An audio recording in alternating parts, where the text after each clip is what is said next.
Hello guys, welcome you all in are classes. Let's begin a new way of learning. दोस्तों, आपका स्वागत है are classes में। Friends, अभी तक हम लोगों ने क्लास 10th के कई चैप्टर्स किए हैं, जिसमें हाइट एंड डिस्टेंस, ट्रिग्नोमेट्री और वास्तविक संख्या का जो सीरीज चल रहा है उसमें है। सो प्रश्नावली 1.3 आज डिस्कस करेंगे। 1.1 और 2 हम लोग कर चुके हैं, जिसमें सारे क्वेश्चंस डिस्कस किए हैं।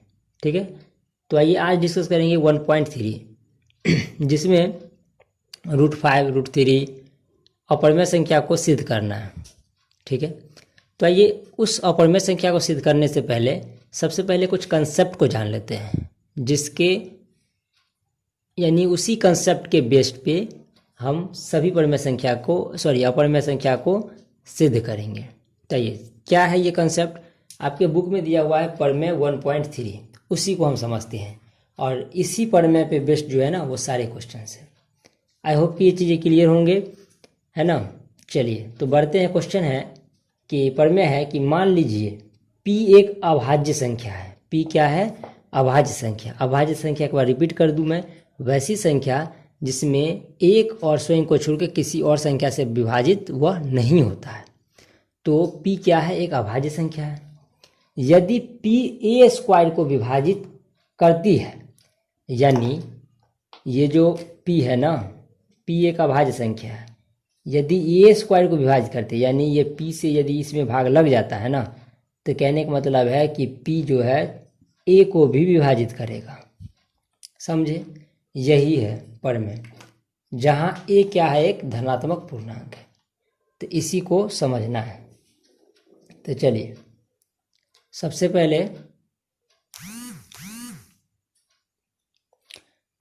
पहले हम मान लेते हैं कि माना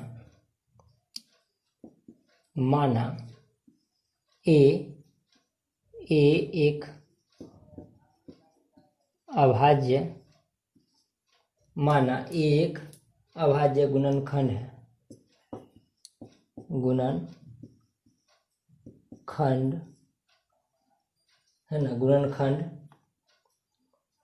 निम्नलिखित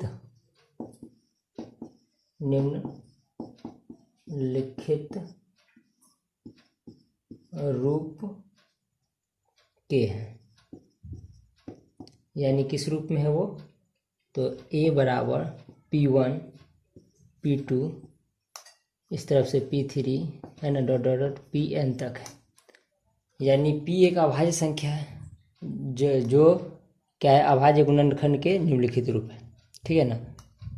तो इस टाइप से जहाँ हम कह सकते हैं p1 p2 pn तक जो होंगे वैल्यू, वह अभाज्य संख्या है, वह अभाज्य संख्याएं हैं। ये अभाज्य संख्या है। ठीक है।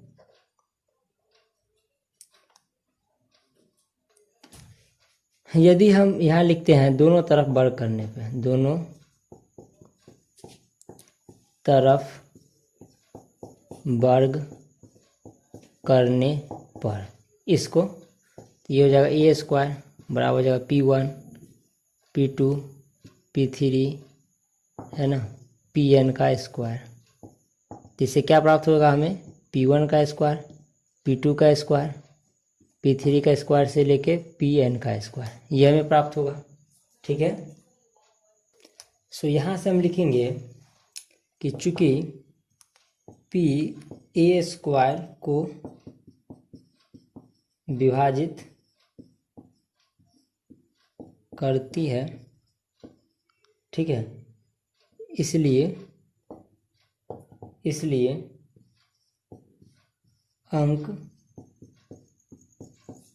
अंकगणित के आधारभूत परिमेय के अनुसार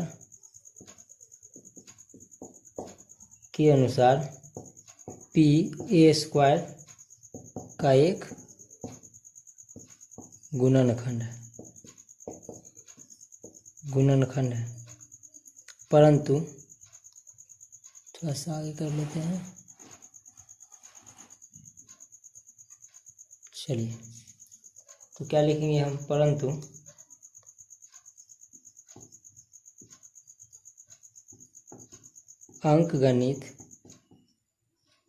अंकगणित की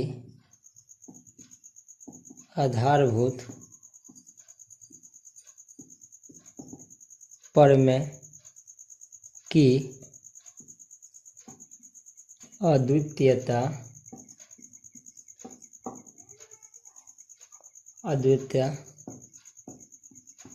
के गुण का प्रयोग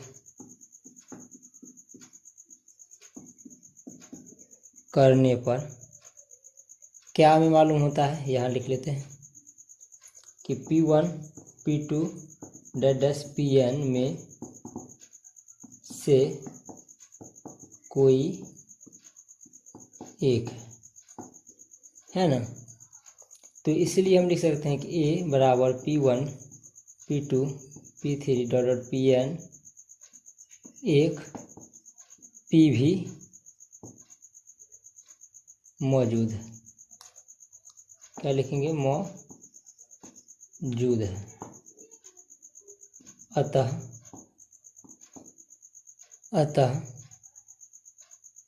P A को भी विभाजित करेगा। समझ गए। देखिए एक बार फिर से डिस्कस कर लेते हैं। चलिए, कि मानना कि P एक अभाज्य संख्या है। क्या है, एक अभाज्य संख्या है। तो यदि P A को विभाजित करती है तो P A को भी विभाजित करेगी। इसे हमें प्रमाणित करना था। तो माना A एक अभाज्य गुणनखंड है, अभाज्य गुणनखंड है, ठीक है ना। A क्या है, एक अभाज्य गुणनखंड है। तो उसको हमने इस रूप में लिखा, अभाज्य गुणनखंड है। तो A बराबर हमने लिखा P1 P2 P3 Pn तक, जहाँ P1 से लेके Pn तक क्या है, एक अभाज्य संख्या है। दोनों को वर्ग करने से हमें ये प्राप्त हुआ यहाँ तक, है ना।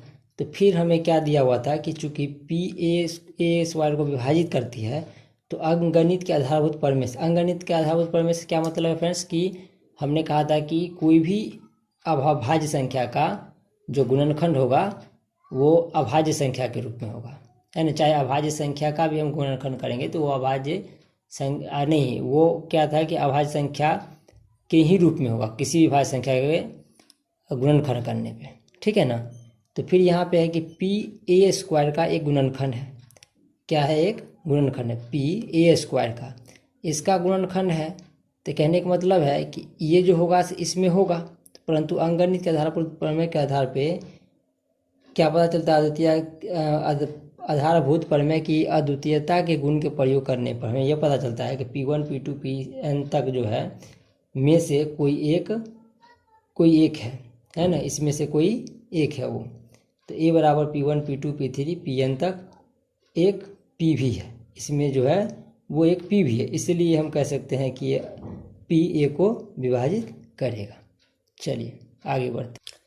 देखिए यदि आप इसको इस थ्योरम को आई होप कि आप समझ गए होंगे, लेकिन थोड़ा प्रैक्टिकल समझते हैं। चलिए देखिए, हमने कहा कि P एक अभाज्य संख्या है। यदि P A स्क्वायर को विभाजित करता है ना, तो P जो है A को भी विभाजित करेगा, यानी P A स्क्वायर को विभाजित करता है, यानी A स्क्वायर अपॉन में P। अगर ऐसा संभव है, P A स्क्वायर को विभाजित करता है, इसका मतलब है कि P कहीं ना कहीं इसमें मौजूद है, इसलिए तो विभाजित करता है। किसी का HCF का क्या मतलब होता है कि जिस संख्या का HCF निकालते हैं, यानी कि जब मान लीजिए 8 और 6 का HCF हमने निकाला, ये निकाला 2, तो इसका ये मतलब है कि ये जो 2 है इसमें भी है और इसमें भी है। उसी तरीके से समझना है यहाँ पे कि यदि P A स्क्वायर को विभाजित करता है, तो मान लेते हैं ना P बराबर मान लिया हमने 3 और इसको मान लेते हैं हम 9। तो देखिए ये हो जाएगा 9 × 9 और ये हो जाएगा 3। तो इससे देखिए कट गया ये, यानी इसमें इसको अगर समझिए बढ़िया से 3 × 3, तो कहीं ना कहीं इसमें ये मौजूद था। अब आइए फिर से यहाँ समझते हैं, ये 3 था, ये 9 था। अब देखिए ये 9 अपॉन में 3, इसमें भी देखिए ये 3 × 3 यानी ये तो इसमें भी मौजूद था।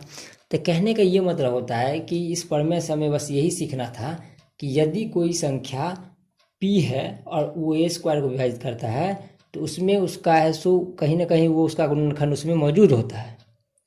तो उसी तरीके से हम यहाँ कह सकते हैं कि यदि ऐसा p a² को विभाजित करेगा तो p a को भी विभाजित करेगा। इस कंसेप्ट के तहत पे हम जितने भी अपरिमेय संख्या है, चाहे √2 है, √3 है, √5 है, √7 है, √9 नहीं, 9 तो होता ही नहीं है अपरिमेय संख्या, 11 हो, ये सभी हम अभी डिस्कस करेंगे। तो आइए 1 बाय 1 देखते हैं।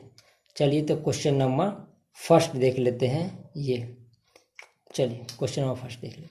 तो आइए डिस्कस करते हैं प्रश्नावली 1.3, जिसका पहला क्वेश्चन है कि सिद्ध कीजिए कि √5 एक अपरिमेय संख्या। देखिए कोई भी संख्या आपको सिद्ध करना होगा ना यहाँ पे अपरिमेय संख्या, तो सबसे पहले इसके अपोजिट मानेंगे। ये अगर परिमेय होता तो अपरिमेय मानेंगे और ये अपरिमेय है तो परिमेय मानेंगे, ठीक है ना। तो सबसे पहले हम लिखेंगे माना, इसका हल करने पे लिखेंगे माना √5, ये √5 है ना, √5 एक अपरिमेय नहीं, हम मानेंगे यहाँ पे √5 एक परिमेय संख्या है।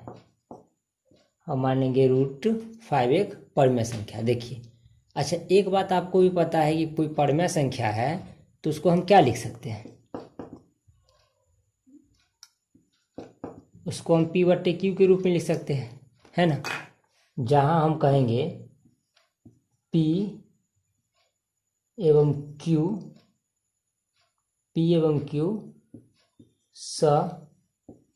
अभाज्य है और क्या है, q ≠ 0 है, ठीक है, ऐसा हो जाएगा। तो क्या लिखेंगे हम, तो ये √5 बराबर क्या था, p/q। जहाँ हम क्या लिखे हैं, इसको लिख लिए जहाँ p और q जो क्या है सहअभाज्य। अच्छा, सहअभाज्य से क्या मतलब होता है फ्रेंड्स कि p और q सहअभाज्य का मतलब उसका HCF क्या होना चाहिए, 1 होना चाहिए। किसी भी संख्या का सहअभाज्य से मतलब है कि उसका HCF क्या होना चाहिए, 1 होना चाहिए। क्लियर है फ्रेंड्स। चलिए अब देखिए हम क्या करते हैं, दोनों को वर्ग कर देते हैं। इसको दोनों तरफ क्या करते हैं, दोनों तरफ वर्ग करने पर क्या हो जाएगा, √5 का स्क्वायर इक्वल टू p/q का स्क्वायर। तो क्या निकल आएगा, p² में q² इक्वल टू 5 है ना।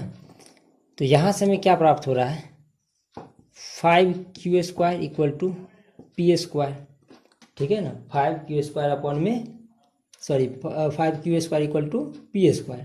अच्छा, हम यहाँ से क्या लिख सकते हैं, हम ये कह सकते हैं ना कि यहाँ पे 5p² को विभाजित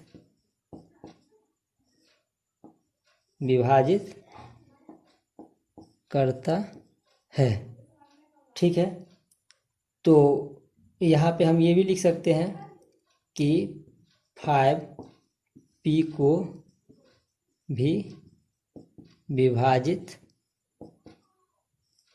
करेगा, क्योंकि अभी हम पर में देखे है ना। चलिए फिर हम मान लेते हैं p इक्वल टू, यहाँ लिखेंगे माना p equal to 5m, p equal to 5m, और ये मान जो है इसमें रख देते हैं, ठीक है। इसको हम एक स्थिति मान लेते हैं, तो लिख देंगे हम 5, यहाँ थोड़ा सा 5q² इक्वल टू, यहाँ पे p के जगह पर रखेंगे 5m, तो 5m का स्क्वायर तो हो जाएगा 25m²। अच्छा, इस 5 से इस 5 को कट कर दे, 25 को कट दे, 5 हो जाएगा, यानी लिखेंगे q² इक्वल टू 5m²। तो यहाँ से हम क्या कह सकते हैं, ये 5 इधर आके इसको भी विभाजित कर सकता है, तो हम लिखेंगे क्यू को विभाजित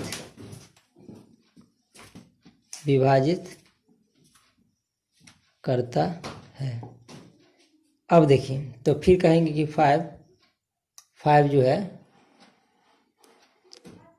5 क्यू को भी विभाजित करेगा। ठीक है, करेगा। क्लियर। अच्छा, ये दोनों स्थिति देखने के बाद हम क्या अंदाज़ा लगा सकते हैं कि हम लिखेंगे कि 5, हम इसको स्थिति 2 मान लेते हैं, तो हम इसको लिख सकते हैं ना। चलिए थोड़ा सा जगह हमें यहाँ पे तो गड़बड़ हो जाएगा यार, क्या किया जाए। चलिए यहाँ पे थोड़ा सा देख लीजिए आप, ठीक है ना। इस साइड देख लीजिए, हम क्या लिखेंगे कि स्थिति 1 और 2 से, 1 और 2 से क्या हम बोलेंगे कि यहाँ पे क्या बोलेंगे हम कि ये 5 P एवं क्यू स्क्वायर को विभाजित करता है, ठीक है। इसका मतलब ये हुआ कि हम कह सकते हैं कि 5 P स्क्वायर एवं क्यू स्क्वायर में वो एक उभयनिष्ठ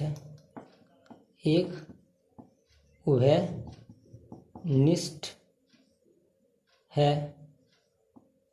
अच्छा, एक उभयनिष्ठ है ये, तो इसका उभयनिष्ठ गुणनखंड है या उभयनिष्ठ है, तो इसका क्या मतलब हुआ, हम यहाँ पे जो माने थे P और Q में कोई उभयनिष्ठ नहीं है, तो इससे इसका इस चीज़ का तो विरोध हो रहा है ना, जो हम माने वो तो गलत हो गया। तो हम ये कहेंगे इस, है ना, लिखेंगे परंतु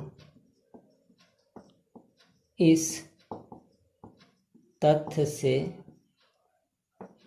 इस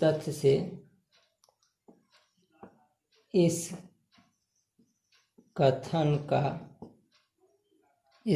का विरोधाभास प्राप्त होता है। क्या होता है, विरोधाभास प्राप्त होता है ना। तो हम कह सकते हैं ना कि √5, अब देखिए दोनों में कॉमन आ गया, तो ये तो परिमेय संख्या है ना, ये क्या हो जाएगा आपका, परिमेय संख्या नहीं होंगे, है ना। तो √5 इसलिए कहेंगे √5 एक परिमेय संख्या नहीं है। तो क्या हो जाएगा, √5 एक अपरिमेय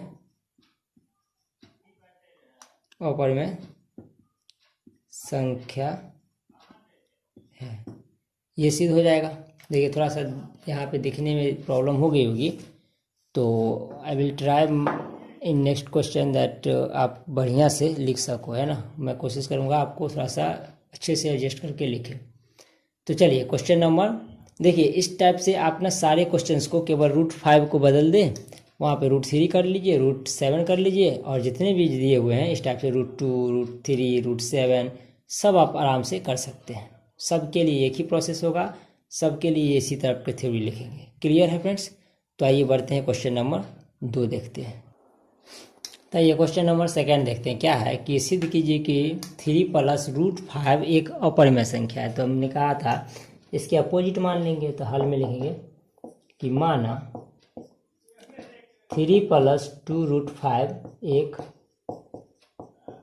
परिमेय संख्या है। क्या है, एक परिमेय संख्या है। तो क्या हो जाएगा, देखिए लिखेंगे हम 3 + 2√5 = P/Q लिखेंगे, जहाँ P एवं Q सह अभाज्य है। और क्यू नॉट इक्वल टू 0 है। ठीक है, सेम बातें जो लास्ट में क्वेश्चन में लिखे हैं। अब देखिए यहाँ से क्या करेंगे, हम इस 3 को उधर ले चलते हैं, तो 2√5 इक्वल टू पी अपॉन में क्यू माइनस 3। तो 2√5 इक्वल टू क्या हो जाएगा, इसको हम इससे ऐसे हम लेके कर देते हैं, तो ये 3q अपॉन में हो जाएगा क्या, q। ठीक है, अच्छा यहाँ से हम लिख सकते हैं √5 equal to p minus 3q upon में 2q लिख सकते हैं। अच्छा यहाँ पे हम देख रहे हैं कि हम ये लिखेंगे कि इसलिए लिखेंगे चूँकि p 3 2 एवं q एक नहीं, q क्या है, पूर्णांक, क्योंकि यहाँ पे एक की बात नहीं है, सब न है, तो पूर्णांक है। ठीक है, तो इसलिए हम ये लिख सकते हैं, जब ये पूर्णांक है p/q के रूप में है, तो इसका मतलब ये परिमेय संख्या है। क्लियर, तो हम क्या लिख सकते हैं कि p minus 3q upon 2q एक परिमेय संख्या है, क्योंकि ये p q और 2 3 ये सब ही पूर्णांक है, तो ये p/q के रूप में है, p/q के रूप में है, इसका मतलब क्या हो जाएगा, ये परिमेय संख्या है। तो हम इसलिए लिखेंगे √5 भी एक परिमेय संख्या है।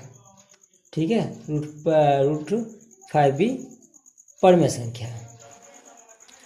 चलिए, तो हम फिर लिखेंगे, देखिए ये हमने साबित कर दिया कि ये परिमेय संख्या है, लेकिन दरअसल है ये क्या, अपरिमेय संख्या।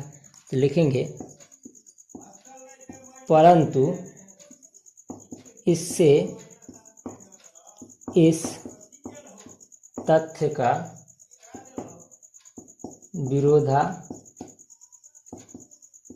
विरोधाभास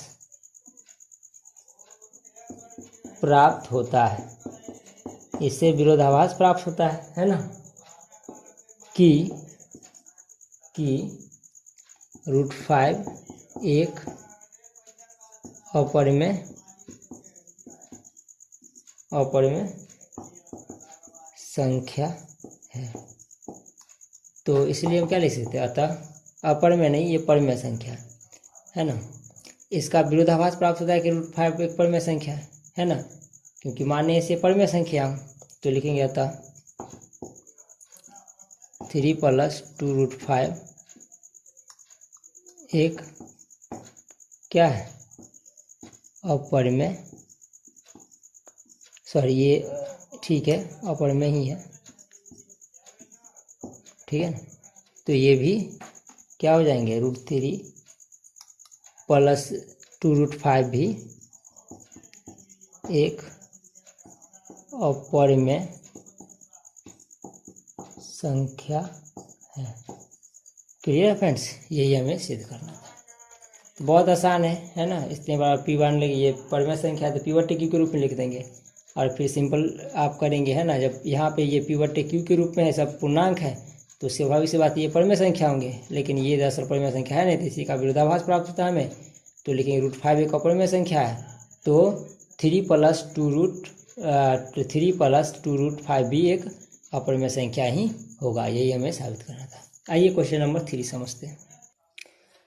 ये क्वेश्चन नंबर लास्ट है, ये 1.3 प्रश्नावली 1.3 का लास्ट क्वेश्चन। तो पहला क्वेश्चन देखते हैं, 1/√3, इसका हल देख लेते हैं। ठीक है, तो लिखेंगे इसमें कि माना 1/√2 एक परिमेय संख्या है, ये एक परिमेय संख्या है, तो क्या हो जाएगा, परिमेय संख्या है ये, तो 1/√2 इक्वल टू क्या लिखेंगे, p/q है ना, और फिर लिखेंगे कि जहाँ p एवं क्या लिखेंगे, p एवं क्यू सह अभाज्य है। पी एवं क्यू क्या है? सहअभाज्य है। और जहाँ Q equal to not equal to 0 है तो ये हो जाएगा। पी और क्यू सहअभाज्य का मतलब उसमें कॉमन फैक्टर क्या होगा? 1 होगा। अच्छा देखिए, यहाँ पे हम करेंगे 1/√2 को हर पर व्याकरण कर देते हैं, जो नीचे है ना उसी से गुना कर देते हैं, पी अपॉन में क्यू। यहाँ होगा √2 अपॉन में √2 करेंगे तो 2 हो जाएगा, ये पी अपॉन में क्यू। क्रॉस मल्टीप्लिकेशन कर दीजिए तो √2 इक्वल टू क्या हो जाएगा? 2p अपॉन में क्यू। क्या हो जाएगा? 2p अपॉन में क्यू। अब यहाँ पे हम लिख सकते हैं कि चूँकि 2p एवं q, 2p एवं q पूर्णांक क्या है? पूर्णांक है। अच्छा, जब ये तीनों पूर्णांक है तो ये p/q के रूप में है, तो यानी ये परिमेय संख्या है, तो इसलिए लिखेंगे कि 2p अपॉन में q एक परिमेय संख्या है। क्या है ये? एक परिमेय संख्या है। तो क्या लिखेंगे? √2, क्योंकि देखिए ये परिमेय संख्या है तो इसके बराबर है ये, तो ये भी एक परिमेय संख्या होना चाहिए। तो हम क्या लिखेंगे कि √2 भी एक परिमेय संख्या है। ये भी एक परिमेय संख्या हो जाएगा। लेकिन इस बात का हमने ये माना है, तो इस बात का तो विरोधाभास हो रहा है, क्योंकि ये तो परिमेय संख्या है नहीं। तो हम क्या लिखेंगे? परंतु इससे इस तथ्य का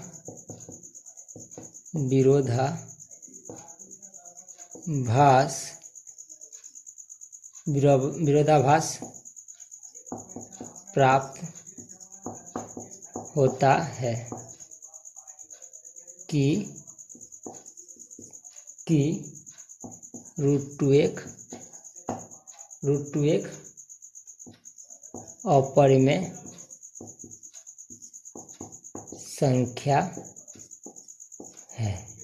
ठीक है, इसका एक अपरिमेय संख्या है, तो हम इसलिए लिख सकते हैं ना, इसलिए 1/√2 भी एक अपरिमेय संख्या होगी। क्लियर है? सिंपल था क्वेश्चन, है ना। चलिए, तो ये हो जाएगा, नोट कर लीजिए इसे। चलिए बढ़ते हैं क्वेश्चन नंबर 3 का बी देख लेते हैं। चलिए क्वेश्चन नंबर 2 देखते हैं। तो क्या है कि माना 7√5 एक परिमेय संख्या है। ये एक परिमेय संख्या है, तो क्या लिखेंगे? 7√5 इक्वल टू पी अपॉन में क्यू। तो लिखेंगे जहाँ पी एवं क्यू सहअभाज्य है और क्यू नॉट इक्वल टू 0 है। इतना हो जाएगा। तो देखिए यहाँ से क्या लिखेंगे? √5 इक्वल टू पी अपॉन में 7√q लिख सकते हैं, 7q लिख सकते हैं, ये गुना में चला जाएगा नीचे। अच्छा देखिए यहाँ पे हम लिखेंगे चूँकि p 7 एवं q पूर्णांक है कि नहीं? ये पूर्णांक है। अच्छा 7p और q पूर्णांक है, तो ये परिमेय संख्या होगा, तो लिखेंगे इसलिए p अपॉन में 7q एक परिमेय संख्या है। अच्छा देखिए, अगर ये परिमेय संख्या है, 7p अपॉन में 7q, तो ये भी परिमेय संख्या होगा, तो इसलिए लिखेंगे हम √5 एक परिमेय संख्या है। बट इससे होता क्या है कि इससे हमें विरोधाभास प्राप्त होता है। क्या होता है? इस परंतु इस तथ्य से विरोधाभास प्राप्त होता है कि क्या होता है कि हमारा यानी हमारी मान्यता गलत है ना। इस टाइप से भी लिख सकते हैं। तो हम क्या कहेंगे, तो हम इसलिए लिखेंगे हम कि 7√5 एक अपरिमेय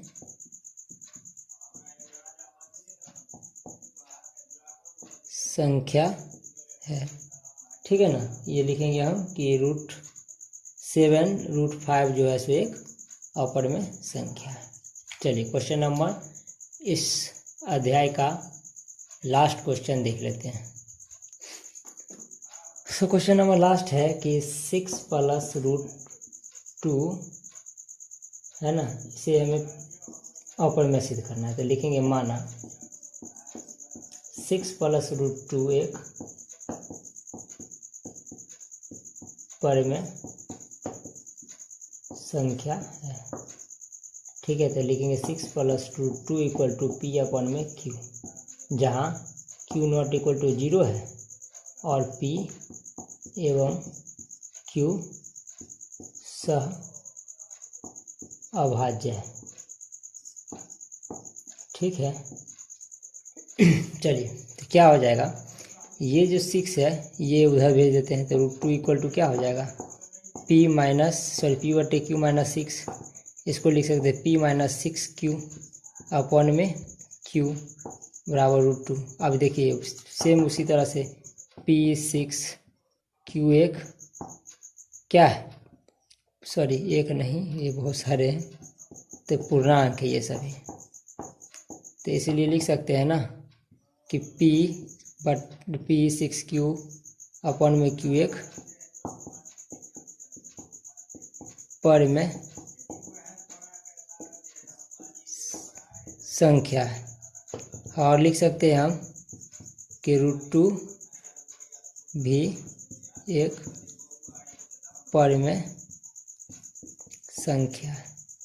बट देखिए ये परिमेय संख्या है तो इसलिए परिमेय संख्या होगा, लेकिन इसका तो विरोधाभास प्राप्त होगा हमें। ये रूट परिमेय तो है नहीं, परिमेय संख्या है। तो क्या लिखेंगे, तो लिखेंगे हम परंतु इसको थोड़ा सा और देख लेते हैं। चलिए परंतु इस तथ्य से हमें विरोधाभास प्राप्त हो रहा है ना, विरोधाभास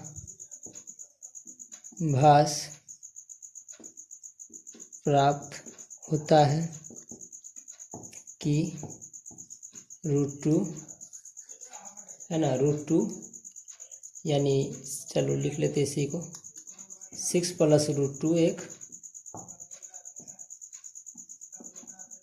अपरिमेय संख्या है। तो देखिए ये था आपको सिद्ध करना। तो आइए यहाँ पे हम लोग फ्रेंड्स क्वेश्चन हम लोगों ने सारे क्वेश्चन किया। आई होप कि आपको समझ में भी आया होगा। तो यहाँ पे हम इस क्लास को करते हैं एंड। तब तक के लिए आप अपना ख्याल रखेंगे, है ना। सो अच्छे से पढ़िए, है ना। लॉकडाउन है तब तक अच्छे से आप घर में रहिए, पढ़िए, है ना। एंजॉय कीजिए क्लास को। और वीडियो अच्छा लगता है तो प्लीज़ आप दोस्तों के साथ शेयर भी कीजिए, है ना। और क्वेश्चन में कोई प्रॉब्लम हो तो प्लीज़ आप मुझे मैसेज कर सकते हैं। डिस्क्रिप्शन में नंबर दिया गया है, उस पर आप मैसेज कर सकते हैं। तो आज के लिए बस इतना ही। थैंक यू वेरी मच, है ना। लगे रहिए, हमसे जुड़े रहिए और दोस्तों के साथ देखिए वीडियो, है ना। और सब्सक्राइब कीजिए चैनल को। फर्स्ट टाइम है तो सब्सक्राइब कर लीजिए ताकि आपको इस वीडियो का नोटिफिकेशन हमेशा आपको मिलता रहे। चलिए thank you very much, have a nice day, take care.